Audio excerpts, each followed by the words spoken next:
اليوم غادي نتعرفوا على قصة الراجل اللي ضحك الملايين ديال البشر، وخا عاش حياة عامرة بالحزن والفقر. كاع الافكار اللي في الفيديو مخودة من كتاب قصة حياتي ديال تشارلي تشابلن. تزاد في 16 ابريل 1889 في استلاين بوالوود. بوه من اصل فرنسي، امو يهودية، خدامين بجوج في المسرح. سنواته الاولى في الحياة كان عايش حياة سعيدة مع والديه وخوه من مو سيدني اللي كان كبر منه ب4 سنين. لكن بحال ديما السعادة ما تطولش، حيت غادي يتفارقوا والديه وغادي تولي مو هي المعين الوحيد ليه ولخوه. فباه ما بقاش باغي يصرف عليهم، ماشي حيت ما عندوش الفلوس، ولكن على قبل البليه اللي عنده ديال الشراب اللي بسببها تفارقوا والديه. تشارلي كانت عزيزة عليه مو اللي ضحات عليه هو وخوه، فمن بعد ما فقدات الاحبال الصوتيه ديالها ما قدراتش تكمل الاداء ديالها على المسرح. ترفدات وما بقات يعيط ليها حتى شي واحد لشي مسرحيه. اخر اداء ليها كانت تتغني واحد الاغنيه، ولكن الكلمات ما بقاتش كتخرج. بدات صافرة الاستهجان والضحكات غلبوا على المسرح، فغيدفع المخرج بتشارلي اللي كانت عنده 5 سنين في ديك الوقت غيعتالي المسرح وبدا تيقلد شخصيات مشهوره وتيسخر منها، حتى مو قلدها فاش مشى ليها الصوت. الجمهور تدهشر منه وبقاو تيلوحوا الفلوس في المنصه، فخرجات مو تشارلي وحياو الجمهور بجوج. هذا غادي يكون اخر اداء الام ديالو واول اداء ليه. من بعد غادي تدهور الاحوال المعيشيه ديالهم وغادي ينتقلوا لواحد الحي فقير. الام ديالو ما كانت تعرف دير والو من غير الخياطه اللي ما تتوفرش ليهم ما ياكلوا بثلاثه. سيدني غيولي يبيع الجورنال، ولكن هذا حتى هو ما كافيش. حتى لواحد النهار غادي يلقى تشارلي بسطام عامر بالفلوس، غيديه للدار ويفرح امو اللي اعتبرتها هديه من عند الله واستجابه لكاع الصلوات ديالها اللي كانت تدوز كل نهار الحد في الكنيسه وتتعاود قصص دينيه لتشارلي. الفلوس شراو بهم حوايج جداد والماكله، ولكن نهار تقاداو الاسره ولات تتعاني من الجوع، فكان اخر حل ليهم هو يمشيو للملجأ. تما تفرقات الاسره، الام في جناح ديال العيالات وولادها في جناح واحد اخر. هنا تشارلي غادي يعرف قسوة الحياة. الام ديالو غادي تعتقو من هاد المعاناة من بعد ما ربحات القضية في المحكمة. فصيفطو تشارلي وخو عند الاب ديالو اللي تشارلي ما كان عارف عليه والو، فحياته كاملة شافو 2 ولا 3 المرات. فاش غيدخل للدار غيلقى واحد المراه هي وولدها اللي عنده 4 سنين، هو خوه الاخر من بواه.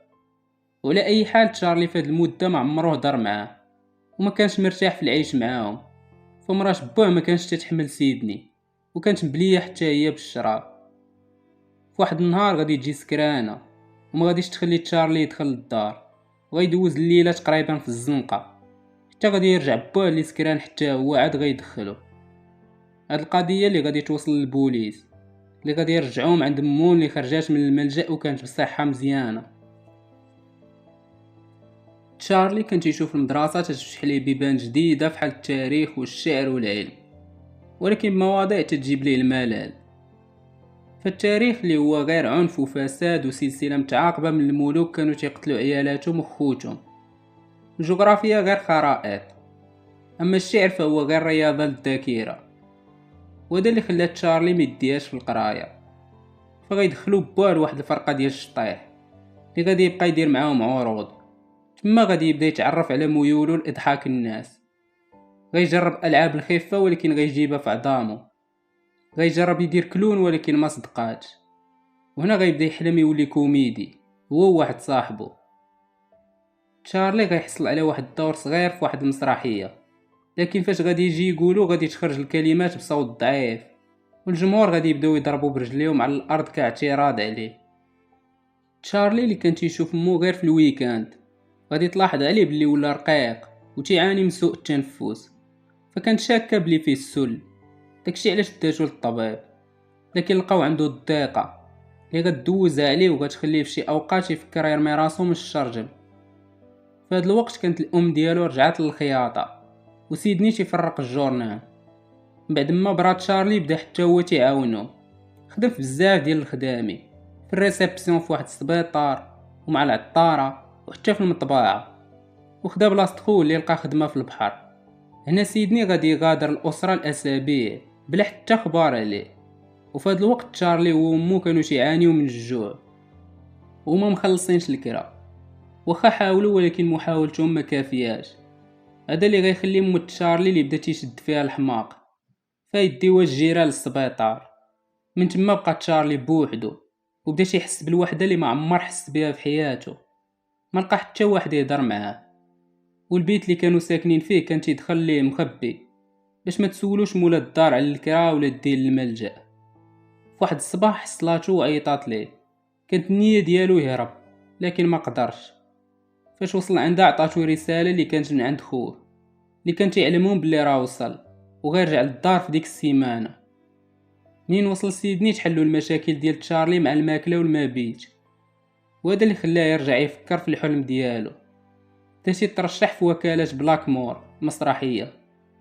كانت حياة تشارلي مهزوزة بحال شي ورقة، ما كانش فيها أحزان كبيرة ولا أفراح حقيقية، لكن الحياة كانت تعطي انطباع على أنه بحال شي فرع ما في الجنب تيتسنى غير شي واحد يعفط عليه.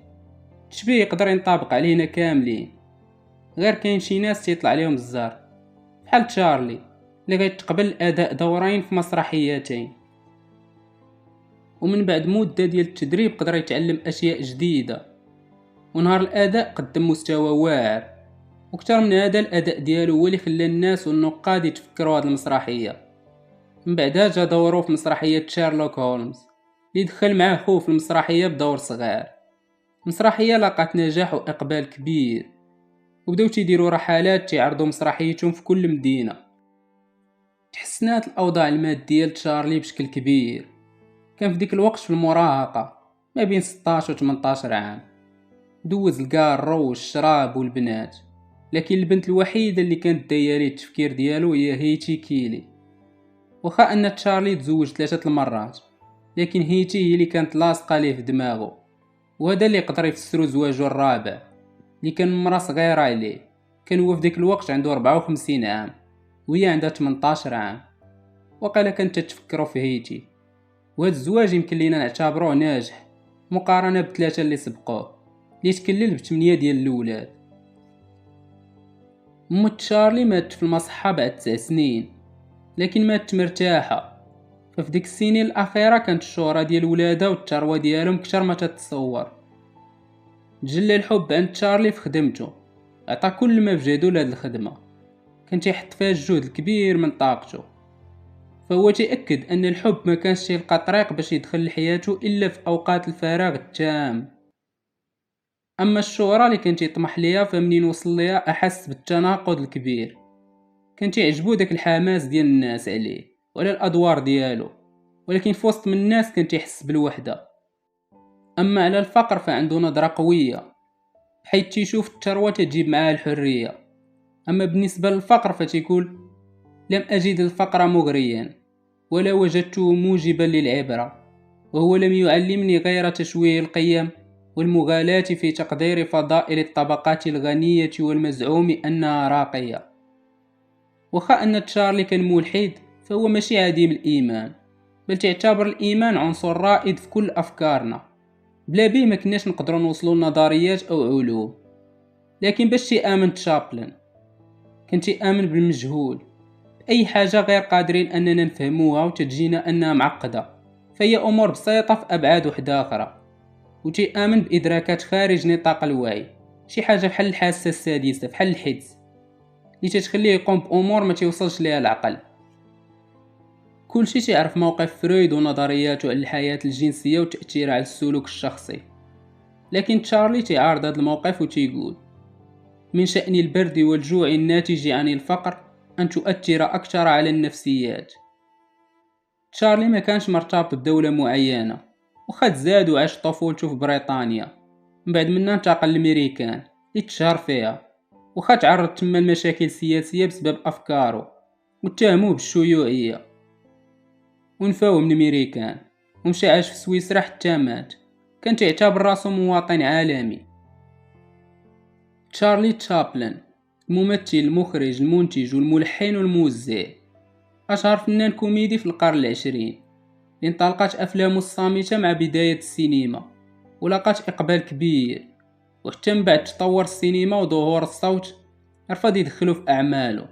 شخصية المتشرد مول اللباس والمشية المتميزة اللي ابتكرها تشارلي من معاناته اللي وصلات وحس بها الجمهور. كوميديا ومواقف إنسانية، دراما ورومانسية، كلها في أعماله اللي داز عليها تقريبا قرن ومازال الناس تيبغيوها. أعماله كانت تتصف بالجرأة بحال فيلم ذا ديكتاتور اللي دار فيه شخصية أدولف هتلر بشكل ساخر سنة 1940، جبد عليه الصداع حيث كانت ألمانيا في ديك الوقت في قمة القوة ديالها. ربح تشابلن 2 ديال الأوسكار عام 1927 و 1971 ومات سنة 1977 في وحدة من أعظم الجنائز على عمر 88 عام. خلى من موراه 80 فيلم، وبالنسبة لأشهر أفلامه كاين The Kid، City Light، Modern Time، The Great Dictator. تشارلي تشابلن ما كانش غير ممثل ولكن رسالة. الضحك هو أقوى سلاح باش نواجهو قسوة الحياة. وإلا بغيتو تشوفوا فيلم تعاود لنا قصة تشارلي، شوفوا فيلم تشابلن اللي قدم لينا فيه روبرت داوني جونيور الدور ديال تشارلي تشابلن. I'm a great believer in what Charlie Chaplin said, is that a life is a tragedy in close-up and a comedy in long shot. If you sit back visually on a situation, it automatically becomes funnier. هادشي اللي كاين اليوم، تلاقاو في فيديو جديد.